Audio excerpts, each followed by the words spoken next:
Anganwadi workers and helpers union ఆధ్వర్యంలో కాకినాడ ధర్నా చౌక్ వద్ద నిర్వహిస్తున్న రిలే నిరాహార దీక్షలకు ప్రజా సంఘాల తరపున ప్రజాస్వామ్య పరిరక్షణ ఐక్యవేదిక నాయకులు సంఘీభావం తెలిపారు. రిలే నిరాహార దీక్షల శిబిరానికి ఐక్యవేదిక రాష్ట్ర ఉపాధ్యక్షులు, ఆర్టీఐ జేఏసీ రాష్ట్ర అధ్యక్షులు పప్పు దుర్గా రమేష్, ప్రజాస్వామ్య పరిరక్షణ ఐక్యవేదిక జిల్లా అధ్యక్షులు కె సతీష్, ఉపాధ్యక్షులు సుందరపల్లి వివిఎస్ గోపాలకృష్ణ, టిఎల్ గణేశ్వరరావు, దండుప్రోలు నాగబాబులు సంఘీభావం తెలియజేశారు. అంగన్వాడీ వర్కర్ల న్యాయబద్ధమైన డిమాండ్లను ప్రభుత్వం వెంటనే నెరవేర్చాలని వారు డిమాండ్ చేశారు.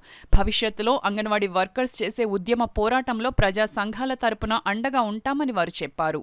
మనం పడ్డ కష్టానికి ప్రతిఫలం లేకపోతే అది ఏ రంగంలోనే సరే ఎన్నాళ్ళైనా ఇదే దశలో ఉంటారు అందరూ కూడా. అంగన్వాడీలు అంటే ఒక చిన్న చూపుతో ఒక చిన్న స్థాయి వర్కర్లుగా చూడటం అనేది న్యాయమైంది కాదు.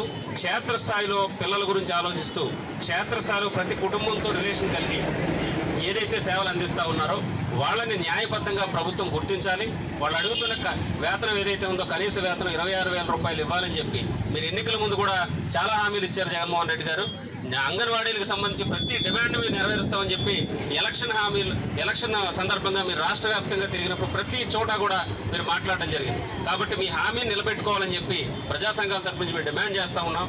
అంగన్వాడీలు ఏ విధమైన చర్యలు ఏ విధమైన పోరాటం తీసుకున్నప్పటికీ ప్రజా సంఘాల తరపు నుంచి మా సంపూర్ణ మద్దతు ఉంటుందని చెప్పి సందర్భంగా తెలియజేస్తూ మీ న్యాయమైన డిమాండ్ల కోసం క్షేత్రస్థాయిలో మేము కూడా మా వంతు సహకారాన్ని అందిస్తామని చెప్పి సందర్భంగా తెలియజేస్తూ మీకు ఈరోజు సంపూర్ణ మద్దతు తెలియజేయడానికి ఇక్కడికి వచ్చాం.